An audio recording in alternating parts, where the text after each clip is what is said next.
Okay, Assalamualaikum warahmatullahi wabarakatuh. So our group will present about activities and processes for subject principle of operation management. This task was given to us from week 1 to week 12. Okay, before that, my name is Nick Muhammad Afif bin Nick Naharuddin. I'm from DLM 4F.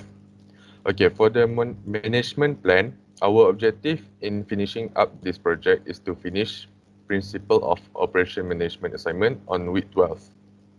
To finish up this project, also we look for the info from the internet, textbook, module and lecturer.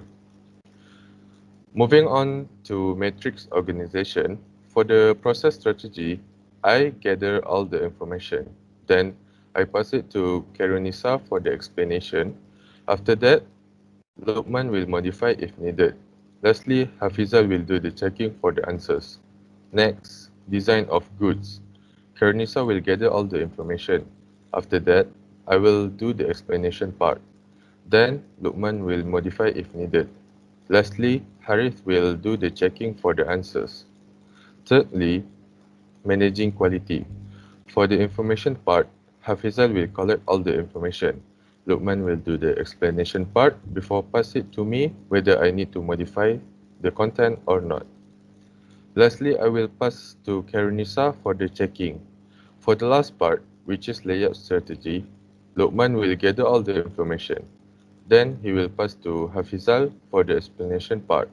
After that, Harith will modify if needed before Karenisa do the checking part.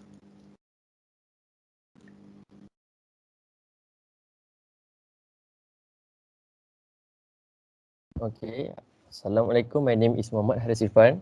So now we now show the president's relationship using lines with arrow symbols.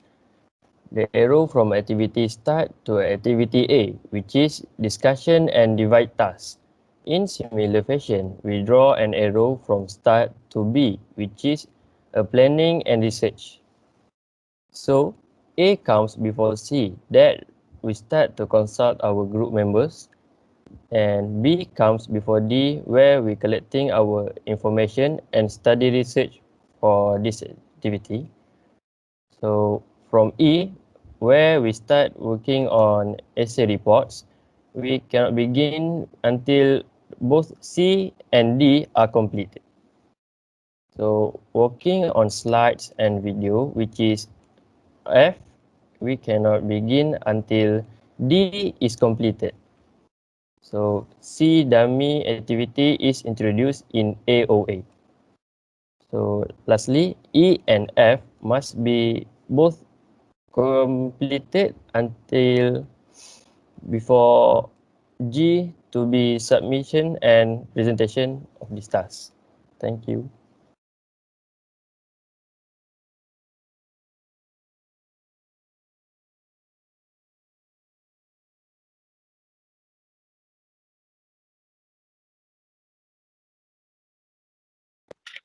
Assalamualaikum.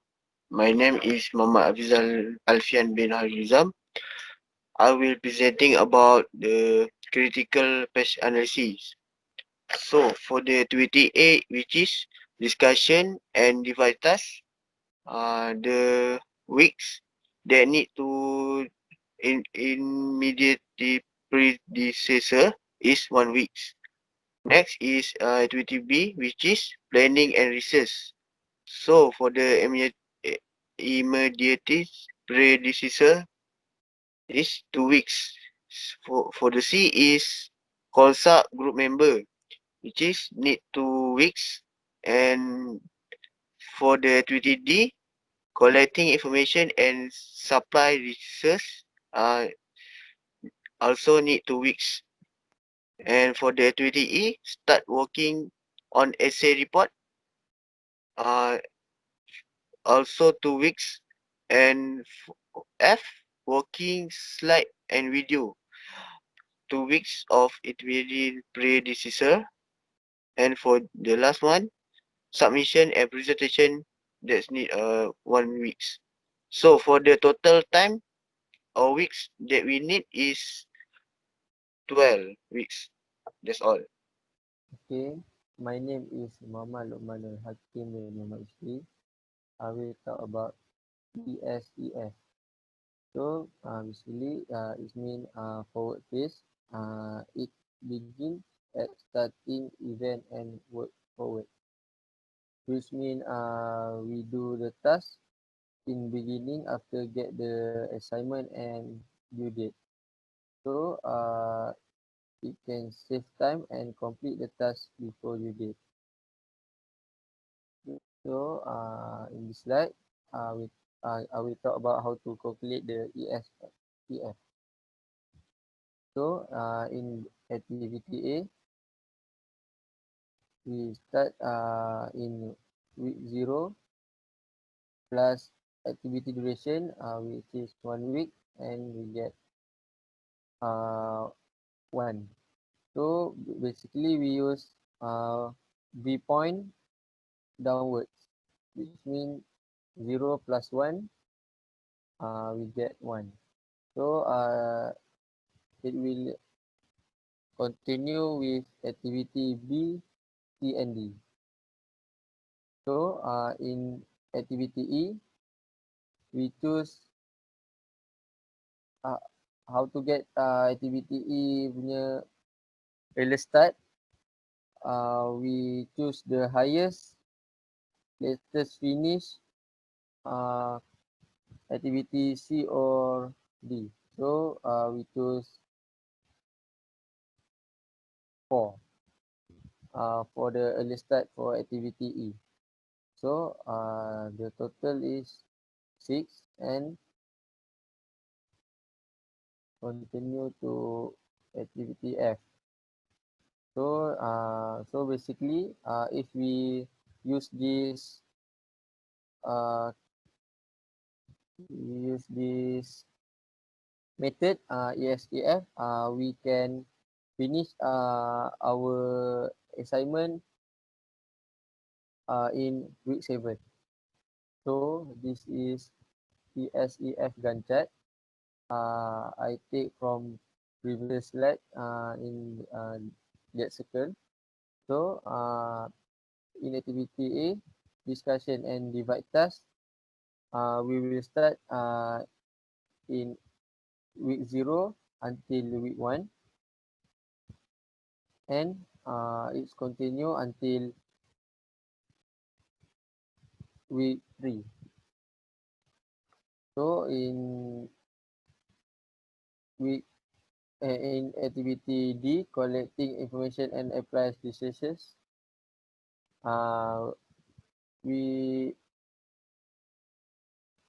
take 3 weeks to complete this activity. So activity E and F, we start from week 4 until week 6. So the last is submission, and the presentation we do at week 7. So that's all for me.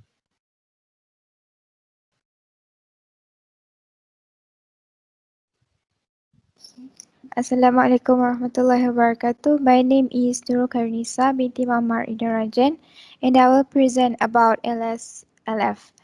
So LS and LF is as just as the forward pass begin with the first activity in the project, the backward pass begins with the last activity in the project.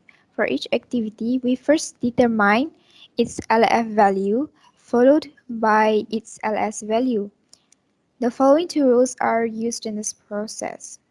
This rule is again based on the fact that before an activity can start, all its immediate predecessors must be finished, which is if an activity is an immediate predecessor for just a single activity, its LF equals the LS of the activity that immediately follows it. If an activity is an immediate predecessor to more than one activity, its LF is the minimum of all LS values of all activities that immediately follow it. So based on this diagram that you see, Just like Lumano said just now, for the forward pass, you will have to calculate from viewpoint pointing downwards.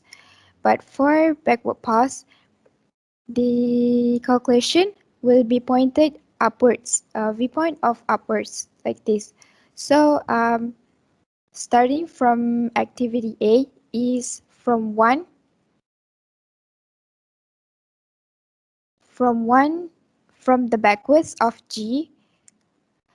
We'll be starting from the 7 that was calculated from forward pass is to be subtracted with the immediate predecessor of each activities. For example, is G. Activity of G is for the 7. It will be minused with 1 and then you will get 6. And it will be same for the other activities from E to F, C, D, A, B, and will be from the start which will be 0. So for E, so 6 will be subtracted with 2 to be 4. F will also be the same. C will be picked up from 4 of E to be subtracted from 2 and will be 2. And that will be the same for activity D. Then moving on to A is number 2 that we subtracted from C will be subtracted from activities A of its immediate predecessor and will be from 0 and will be 0 to the start. So moving on to the Gantt chart, we calculate the activity of the Gantt chart table is starting from each activities, moving on of the Gantt chart. So for example, from the previous slide, we take from, for example, is activity A, is we take about 1 to 2 days, 1 to 2 weeks to complete activity A. So then you will take from 1. So starting the line of 1 will be 0, counting from there, and then you'll be moving forward to the second line, which will be 1 and will be 2. So each of these will be calculated based on the calculation that we subtracted from LSLF just now. So that will be all for LSLF. So a critique of PERT and CPM that we did just now for the conclusion of all these activities is it has advantages of it is useful when scheduling and controlling large projects. It is straightforward concept and not mathematically complex. Its graphical networks help highlight relationships among project activities. Its critical path and slack time analysis help pinpoint activities that need to be closely watched. Its project documentation and graphs points out who is responsible for various activities. Just like what the Afif said just now about each of our tasks given, NEST is applicable to a wide variety of projects and is useful in monitoring not only schedules but costs as well. That's all for me. Thank you.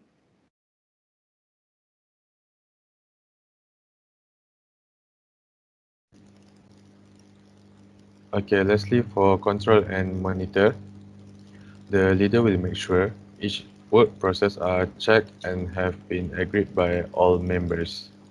Leader will guide each member to finish their part within the time given. If team members cannot manage to do their work within time given, the leader will assist. After finish all part, leader will compile and do the proofreading. Finally, all team members will do consultation with the lecturer. Lastly, leader will ensure the assignment submitted on week 12. Okay, that's all from our group. Thank you.